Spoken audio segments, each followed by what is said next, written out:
ব্রেনের ফাংশন যদি লস হয় তাহলে আমরা সেটা স্ট্রোক বলবো। ডায়াবেটিস দেখা যাচ্ছে এটা কন্ট্রোল করে না। আমাদের সবচেয়ে বড় ভুল হয় যে আমরা আলাপ শুরু করি স্ট্রোক করার পরে। টাইম লস করলেন তো ব্রেন লস করলেন। যদি 3 ঘন্টা 4.5 ঘন্টার মধ্যেও আসেন, ক্লটটা অর্থাৎ রক্ত জমাটটা গালিয়ে দিতে পারি। যে দিক থেকে চিন্তা করি না 1 লাখের নিচে।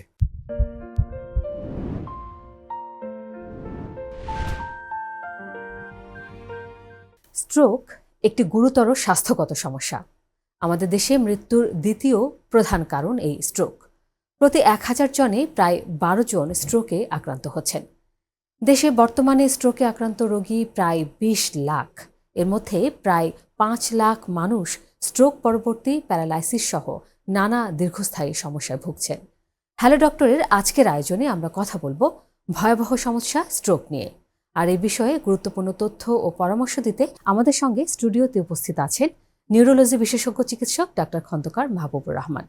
Khandakar Mahbubur Rahman, Bangla news 24 hello doctor অনুষ্ঠানে আপনাকে স্বাগত জানাচ্ছি। আমি আপনার প্রতিষ্ঠান এবং সাধারণ জনগণকে, তারা শ্রোতা মণ্ডলী, আমার সালাম শুভেচ্ছা জানাচ্ছি। ডক্টর খন্দকার মাহবুবুর রহমান, প্রথমে একটু আপনার সম্পর্কে জানতে চাই, সংক্ষেপে যদি একটু বলতেন আপনি কোথায় আছেন। আচ্ছা, আমি এখন এভারকেয়ার হাসপাতালের নিউরোলজি সিনিয়র কনসালটেন্ট হিসেবে আছি এবং আমরা এখানে স্ট্রোক, ম্যানিঞ্জিয়া ইনফেকশনগুলো, বিভিন্ন মুভমেন্ট ডিসঅর্ডারগুলো, এপিলেপসি, এগুলো আমরা ট্রিট করি। এবং আমাদের একটা হাইপার অ্যাকিউট স্ট্রোক সেন্টারও আছে, যেখানে আমরা তাৎক্ষণিকভাবে স্ট্রোক রোগীর অ্যাকিউট ম্যানেজমেন্ট যেটা করলে সাধারণত রিভার্স হয়, অর্থাৎ আমরা আগের অবস্থায় ফিরে যেতে পারি, সেই চিকিৎসাগুলো দিই যদি আমাদের স্ট্রোকের পেশেন্টগুলো 3 ঘন্টা বা 4 ঘন্টার মধ্যে আমাদের কাছে আসতে পারে। স্ট্রোকটা আসলে কি, এটি কেন হয় বা কিভাবে? স্ট্রোক আমাদের ব্রেনে প্রতি 100 গ্রাম ব্রেনের জন্য 50 ml রক্তের দরকার প্রতি মিনিটে। তো এটা সাধারণত যখন দেখা যায় কোনো কারণে ফ্লো ব্লক হয়।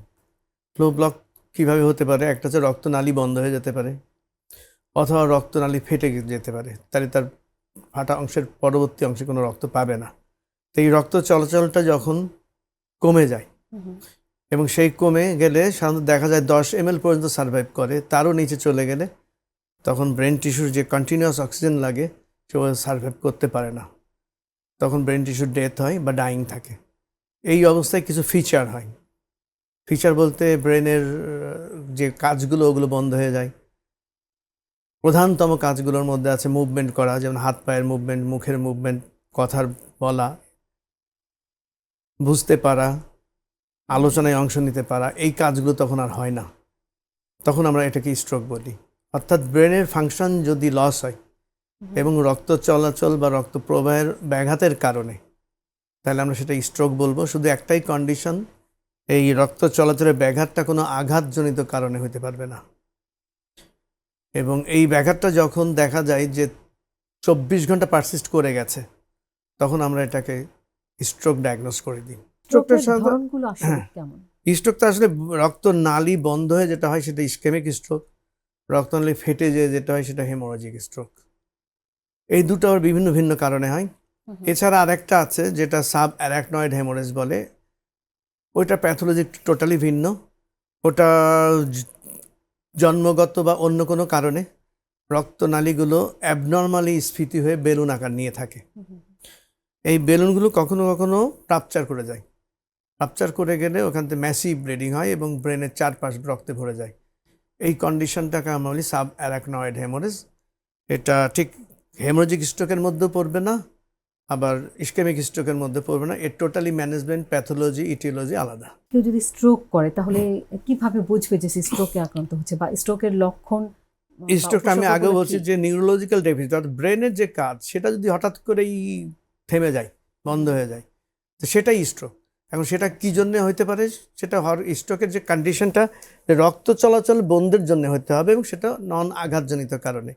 অর্থাৎ কোনো মানুষ যদি দেখে তার ফেস বাঁকা হয়ে যাচ্ছে, কথা জড়ায় যাচ্ছে, হাত অথবা পায়ের 4 হাত পায়ের কোনো একটা বা সবগুলো বা আংশিক সে নাড়াইতে পারছে না, অথবা সে ব্যালেন্স করতে পারছে না, পড়ে যাচ্ছে, অথবা মানুষ কি বলতেছে সে বুঝে উঠতে পারছে না, অথবা সে যা বলতে চাচ্ছে সেটা বলতে পারছে না, এই কারণ এই অবস্থাগুলো যদি অ্যাকিউটলি হয় তখন এটা আমরা স্ট্রোক হিসেবেই ধরবো এবং স্ট্রোক হিসেবে ধরেই নিকটস্থ হাসপাতালে নিতে হবে, যেখানে স্ট্রোকের ভালো চিকিৎসা আছে। যদি কেউ ঘরে বা বাড়িতে স্ট্রোক করে তাৎক্ষণিকভাবে আসলে তার কি করণীয় উচিত? আমি বাড়িতে স্ট্রোক দুইভাবে হয় সাধারণত, মনে করেন যে কাজের মধ্যে হতে পারে, আর একটা ঘুমন্ত মানুষ উঠলো, ঘুমের পরে উঠার পর সে কথা বলতে পারছে না বা পা বিছানার নিচে দিতে পারছে না। আমি বলি যেটাই হোক, যখনই হোক আপনি তাৎক্ষণিক হাসপাতালে নেবেন। আমাদের সবচেয়ে বড় ভুল হয় যে আমরা আলাপ শুরু করি স্ট্রোক করার পরে, যে সিদ্ধান্ত নিতে হবে আগে আলাপ করে নিই। এই আলাপ তো সময় লাগে। সবসময় মনে করতে হবে যে এই আলাপের প্রতিটা মিনিটই আমার ব্রেন নষ্ট হচ্ছে। একটা কথা আছে যে টাইম ইজ ব্রেন, অর্থাৎ আপনি টাইম লস করছেন তো ব্রেন লস করছেন। সুতরাং আমি বলবো যখনই সন্দেহ করবেন স্ট্রোক হয়েছে, তখনই যেভাবেই সম্ভব সেভাবেই নিকটস্থ হাসপাতালে নেন যেখানে স্ট্রোকের ট্রিটমেন্ট হয়। কারো চেম্বারে নেবেন না, চেম্বারে নিলে গেলে সময় নষ্ট হবে এবং পেশেন্টের সমূহ ক্ষতি হবে। হাসপাতালে নেবেন যেখানে স্ট্রোকের চিকিৎসা হয় এবং সেটা যত দ্রুত সম্ভব। স্ট্রোকের লক্ষণগুলো কি কি? লক্ষণগুলোর মধ্যে আমরা ফার্স্ট বেলা একটা কথা হচ্ছে আমাদের ফেসিয়াল ডেভিশন হতে পারে, যেটা ইন্টারন্যাশনাল অ্যাকসেপ্টেড একটা FAST বলে। তারপর আর্মগুলো যে কোনো আর্ম এখানে শুধু হাত না, 4 হাত পায়ের যে কোনো একটাকে আর্ম হিসেবে ধরা হয়েছে। উইক হতে পারে এক বা একাধিক। এসতে হচ্ছে দেখা যাচ্ছে স্পিচ প্রবলেম হতে পারে, কথা বলতে পারছে না বা জড়তা হচ্ছে। কথা বুঝতে পারা বা বলতে পারার সমস্যা। আর টাইম, অর্থাৎ টাইমলি চলে আসতে হবে। সেটা হচ্ছে যে স্ট্রোকটা 24 ঘন্টা পারসিস্ট করলে তো স্ট্রোক বলবো, কিন্তু টাইম এখানে ভাইটাল এই সেন্সে আপনি টাইম লস করলেন তো ব্রেন লস করলেন। আপনি স্ট্রোকের দুই ধরনের কথা বললেন, দুইটা ধরনের কথা বললেন। মেজর দুই ধরনের স্ট্রোকের কি আলাদা আলাদা লক্ষণ রয়েছে? অ্যাকচুয়ালি লক্ষণ স্ট্রোক বলতে আপনার যেই অংশটা ব্রেন এফেক্টেড হয় ওই অংশের যে কাজ সেটার উপর ডিপেন্ড করে ফিচার কি হবে। কিন্তু হেমোরেজিক স্ট্রোকের ক্ষেত্রে যেগুলো আমরা বুঝি, হেমোরেজিক স্ট্রোকগুলো মাথা ব্যথা হতে পারে এবং ইউজুয়ালি তাৎক্ষণিকভাবে বেশি লস হয়। মানে বেশি লস বলতে প্রত্যেকটির মধ্যে আবার ব্যত্যয় আছে। যেমন বিশাল স্ট্রোক যদি ইনফ্রাক্ট হয় তাহলে সেই পেশেন্ট অজ্ঞানও হয়ে যেতে পারে, খুব বড় ম্যাসিভ স্ট্রোক যেটা বলি। আবার খুব ছোট হেমোরেজ হলে বোঝা যাবে না, মনে হবে যেন এমনি প্যারালাইসিস হয়েছে।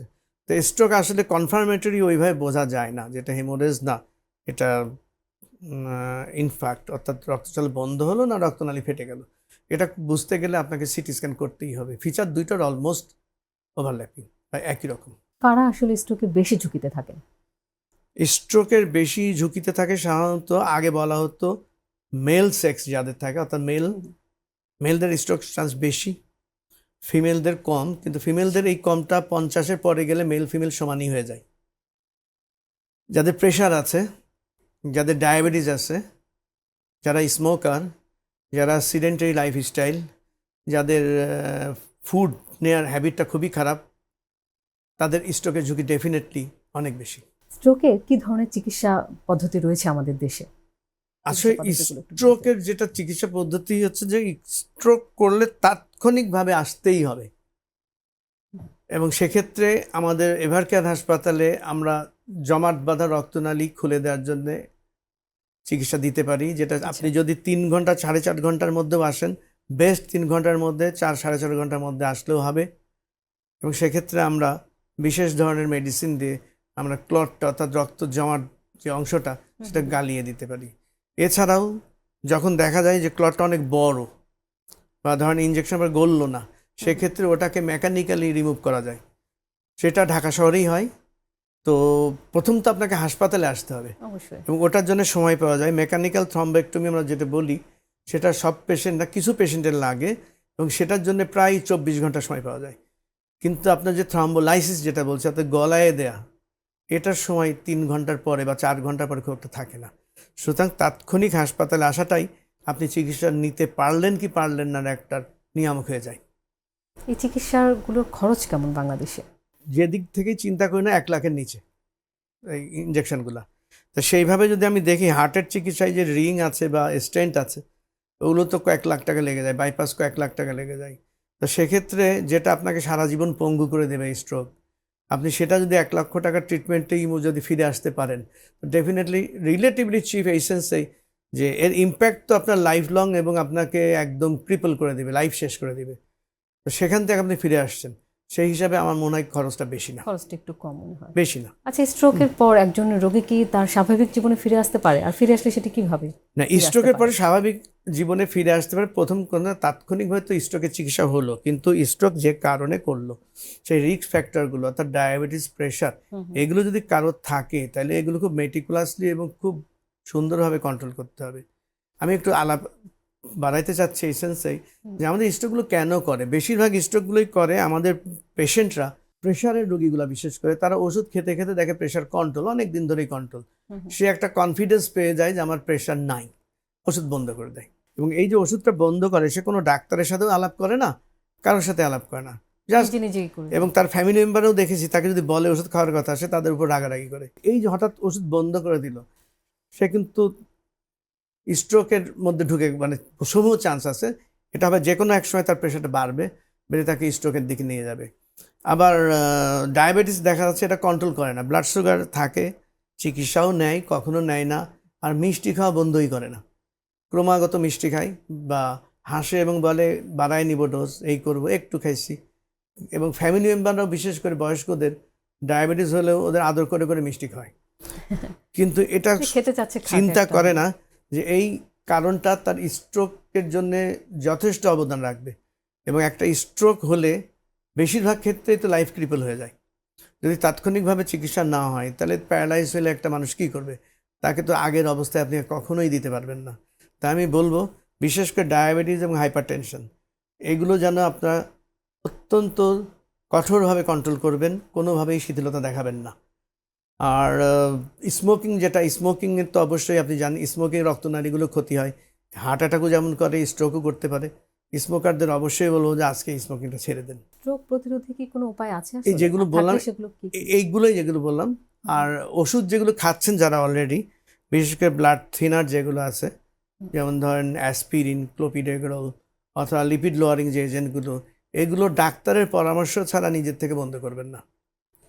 এবং প্রেশারের ওষুধ এবং এক্সারসাইজের একটা প্র্যাকটিস রাখবেন, প্রতিদিন অন্তত 30 মিনিট দ্রুত হাঁটবেন বা একটা হালকা ব্যায়াম করবেন। যারা হাঁটতে পারে না, যাদের পায়ের সমস্যা, বয়স্ক, তাদের কি করা উচিত? এটা যারা পায়ের সমস্যা, হাঁটতে পারে না, সেক্ষেত্রে ব্যায়াম করা যায়, সেক্ষেত্রে নেটেও দেখতে পাবেন, অথবা ব্যায়াম করার বিভিন্ন ইনস্ট্রুমেন্টও পাওয়া যায়, যাদের পা চলে না, হাতের বা শরীরের, করা যায়। অর্থাৎ আপনি বসে থাকবেন না, বসে বসে হলেও ব্যায়াম করতে হবে। ইভেন কি যারা শুয়ে থাকে তাদেরও ব্যায়াম করার উপায় আছে। এগুলো আপনি ওই ফিজিওথেরাপি, ফিজিসিস্ট যারা বলে, ফিজিক্যাল মেডিসিনে অথবা ডাক্তারদের সাথে আলাপ করলে ওরা আপনাদের হেল্প করবে যে আপনি কিভাবে ব্যায়াম চালায় যাবেন। আমরা অনেক সময় দেখছি, ইদানিং তো আরো বেশি হচ্ছে, যে বয়স্কদের পাশাপাশি কিন্তু তরুণরাও স্ট্রোকে আক্রান্ত। তরুণদের মধ্যে যে স্ট্রোক হচ্ছে এখন, এটা মাল্টিফ্যাক্টরাল স্ট্রোকটা। আমি মনে করি মেন্টাল স্ট্রেস একটা বড় ফ্যাক্টর।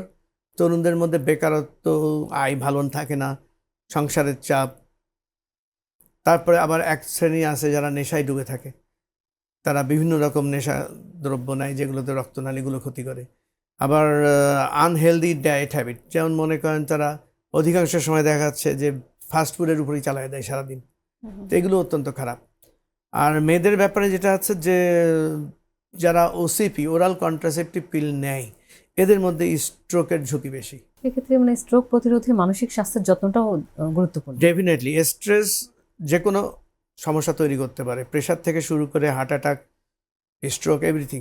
অর্থাৎ আমাদের স্ট্রেসফুল লাইফ যেন না হয়। স্ট্রোক কি হঠাৎ হয় নাকি এটার স্ট্রোক আগাম বাই ডেফিনেশন এটা হঠাৎ, বাই ডেফিনেশন এটা সাডেন হবে। আর এই সাডেন স্ট্রোকটা হলেও দেখা যায় যে কখনো কখনো কারো কারো ক্ষেত্রে একটা পূর্বাভাস থাকে। সেটা হচ্ছে যেমন ভূমিকম্প, ছোট ছোট ভূমিকম্পের পর বড় হয়। যেমন টিআইএ বলি, টিআইএ মানে কি, হঠাৎ করে একটা হাত বা একটা পা অথবা মুখের বা শরীরের কিছু অংশ অবশ বা ঝিমঝিম করলো, এবং ওই সময় সে খুব ডেফিনেটলি বুঝলো যে এটা অ্যাবনর্মাল লাগছে। সেটা অনুভূতিতে হতে পারে, বেশিরভাগ ক্ষেত্রে মুভমেন্টে হয়। হঠাৎ করে কাজ করে না, দুর্বল হয়ে যায়, আবার চিন্তা করতে করতে ঠিক হয়ে যায়, মানে কি করবো না করবো ভাবতে ভাবতে ঠিক। হঠাৎ যদি আপনার কোনো দুর্বলতা, কথা বলার সমস্যা, চিন্তা করার সমস্যা, কমিউনিকেট করার সমস্যা, এগুলো যদি হঠাৎ করেই হয়, তাহলে আপনি স্ট্রোক সন্দেহ করবেন। অনেক ক্ষেত্রে আমরা দেখি যে অনেকের হাত পা যখন অবশ হয়ে যায় বা চোয়ালটা অবশ হয়ে যাচ্ছে, এরকম দেখলে যে আমরা তারা নিউরো সার্জনের কাছে যান, নিউরো ডাক্তারের কাছে যান, নার্ভের সমস্যা মনে করেন, এটা কি না, সেক্ষেত্রে আসলে কোন নার্ভের ডাক্তার সমস্যা দেখা হলেও তো উচিত? ঝিমঝিম করবে, কিন্তু নার্ভের সমস্যা তো হঠাৎ হবে না, এটা কিন্তু হঠাৎ উইদিন মিনিটস, ফিউ মিনিটস এভাবে ওই হবে। ক্ষেত্রে তিনি কার কাছে যাবেন? নিউরো উনি ডাক্তারের কাছে হাসপাতালে যাবেন, আসুক, প্রথম হাসপাতালে কথা যাবেন? হচ্ছে তার একটা সিটি স্ক্যান করতে হবে, সিটি স্ক্যান করতে হবে, সেই জন্য সেটা কি মাথার? হাসপাতালেই আসতে হবে। City scan of brain, brain. এটা ডেফিনেটলি হাসপাতালে আসতে হবে, এবং সিটি স্ক্যান দেখার পরে ইমার্জেন্সি অর্থাৎ ফার্স্ট যে ডক্টর ওনাকে ট্রিট করবেন সেই সিদ্ধান্ত নেবেন যে নিউরোসার্জন কিনা। নিউরোসার্জনের ভূমিকাটা শুধুমাত্র যদি ম্যাসিভ হেমোরেজ হয় সেক্ষেত্রে অ্যাকিউট স্ট্রোকে নিউরোসার্জনের ভূমিকা থাকে ডিকম্প্রেশন করার জন্য, কারণ ব্লাড স্কাল তো একটা কম্প্যাক্ট জায়গা, ওটা স্পেস তৈরি করার জন্য খুলির কিছু অংশ খুলে রাখতে হয়, সেটা তাৎক্ষণিকের মধ্যে পড়বে না, সেটা আপনি সময় পাবেন 2-4 ঘন্টার পরেও। কোন পরীক্ষাটা স্ট্রোক নির্ণয়ে বেশি ভূমিকা রাখে? আমাদের দেশে পার্সপেক্টিভে আমি বলবো অ্যাকিউট স্ট্রোকে CT scan of the brain, এবং সিটি অফ দি ব্রেন সব জেলাতেই আছে।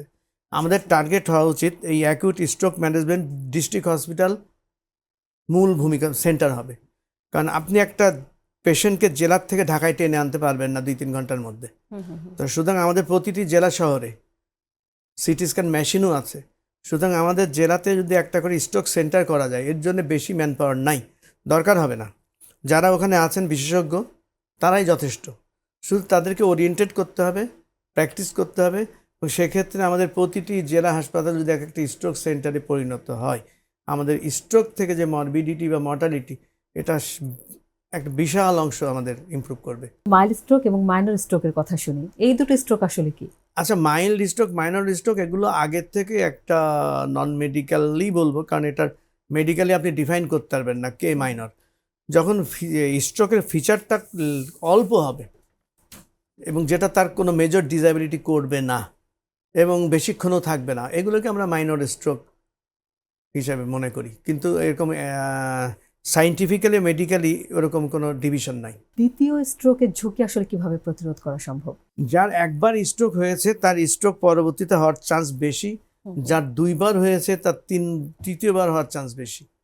সেক্ষেত্রে অবশ্যই আপনাকে একজন নিউরোলজিস্টের কাছে আসতে হবে, যে রিকারেন্ট স্ট্রোক বা বারে বারে স্ট্রোক কেন হচ্ছে এই কারণগুলো নির্ণয় করার চেষ্টা করতে হবে। এগুলো বেশিরভাগই ইনভেস্টিগেশন, এবং এগুলো আপনি বাসায় তো থাকলে হবে না, এবং এর জন্য আমি মনে করি একটা উন্নত সেন্টারেই যেতে হবে যে to prevent the recurrent strokes, এবং অ্যাকর্ডিং টু দ্য কজ যে কারণে রিকারেন্ট আমরা যদি ওখানে আইডেন্টিফাই করতে পারি সেটাকে ট্রিটমেন্ট করতে হবে। সেটা কার্ডিয়াক কারণ হতে পারে, সেটা রক্ত জমাটজনিত কারণ হতে পারে, সেটা রক্ত নালীর কারণ হতে পারে। স্ট্রোকে আক্রান্ত যেসব পেশেন্টরা রয়েছেন তাদের পরিবারের সদস্যদের আসলে কি করণীয় রয়েছে? তাদের জন্য আমার সবচেয়ে জরুরি যে কথা, স্ট্রোক যখনই বুঝবেন তখনই হাসপাতালে রওনা দিন, কাউকে জিজ্ঞেস করার দরকার নেই, কারোর সাথে আলাপ করার দরকার নেই, সময় 1 মিনিটও নষ্ট করবেন না, এটা হচ্ছে প্রথম কথা। আর যাদের স্ট্রোক হয়ে গেছে, ট্রিটমেন্ট হয়েছে, ইমপ্রুভ করুক না যে অবস্থায় আছে, তাদের ওষুধগুলো আপনারা নিজেদের থেকে বন্ধ করবেন না, ডাক্তারের পরামর্শ ছাড়া, বিশেষ করে ডায়াবেটিস এবং প্রেশারের ওষুধ এবং ব্লাড থিনারগুলো এটা কখনোই নিজেরা বন্ধ করবেন না বা চেঞ্জও করবেন না ডাক্তারের পরামর্শ ছাড়া, এবং ফিজিওথেরাপি চালিয়ে যাবেন যতদিন পারেন। প্রফেশনাল দিয়ে করলে ভালো, যাদের প্রফেশনাল দিয়ে করতে পারবেন না নিজেরাই করতে পারবেন, যতটুকু পারেন মুভমেন্টে রাখতে হবে, চলাচলের মধ্যে রাখতে হবে রোগীকে। অনেকেই হার্ট অ্যাটাক এবং স্ট্রোক এই দুটোর মধ্যে গুলিয়ে ফেলেন, আসলে দুটোর মধ্যে পার্থক্যটা কি? দুটোই হচ্ছে একই কারণ, মানে রক্ত চলাচল বন্ধজনিত হয়, একটা ব্রেনে হয় একটা হার্টে হয়। হার্টে হলে আমরা সেটা বলি হার্ট অ্যাটাক, আর ব্রেনে হলে সেটাকে আমরা বলি stroke. Stroke is always involves the brain, অর্থাৎ স্ট্রোক সবসময় ব্রেনের অসুখ, এটা কখনোই হার্টের অসুখ না, কখনোই হার্টের অসুখ ছিলও না, এবং হার্ট যেটা সেটা হার্ট অ্যাটাক। তা আমরা বোঝার জন্য এভাবে বলি যে ব্রেন অ্যাটাক আর হার্ট অ্যাটাক, যদি মনে রাখতে কষ্ট হয়, brain attack is heart brain attack, brain অ্যাটাকটাকে আমরা বলি স্ট্রোক, ওটা ব্রেন অ্যাটাক বললেও হবে, আবার হার্ট অ্যাটাক তো হার্ট অ্যাটাক। স্ট্রোকের সঙ্গে মানে বাথরুমের কি সম্পর্ক রয়েছে? অনেকেই আমরা শুনি যে বাথরুমে গিয়ে স্ট্রোক করেন, এটা কেন হয়? বাথরুমে গিয়ে স্ট্রোক করে এটা তো স্টাডিতে ওই হয় না, তা আপনি এটা হচ্ছে আমরা বাথরুমে কখন গেলাম, মনে করেন যদি কারো কনস্টিপেশন থাকে তাহলে একটা স্ট্রেন সে দিতে পারে, কনস্টিপেশন যে স্ট্রেন দেয় সেই স্ট্রেনে অনেক সময় দেখা যায় ব্লিডিং হতে, সেরিব্রাল হেমোরেজ হতে পারে, তো সুতরাং ওটা একটা কারণ। আর একটা হচ্ছে যে আপনি গোসলের সময় দেখা যায় ঠান্ডা গরম পানি ইউজ, হঠাৎ করে বেশি ঠান্ডা পানি গায়ের মধ্যে দিয়ে দিলে বা গরম পানি গায়ে দিলে একটা সিম্প্যাথেটিক রিয়াকশন হয়, সেক্ষেত্রে প্রেশার বেড়ে যেতে পারে, ফলো করে যেতে পারে।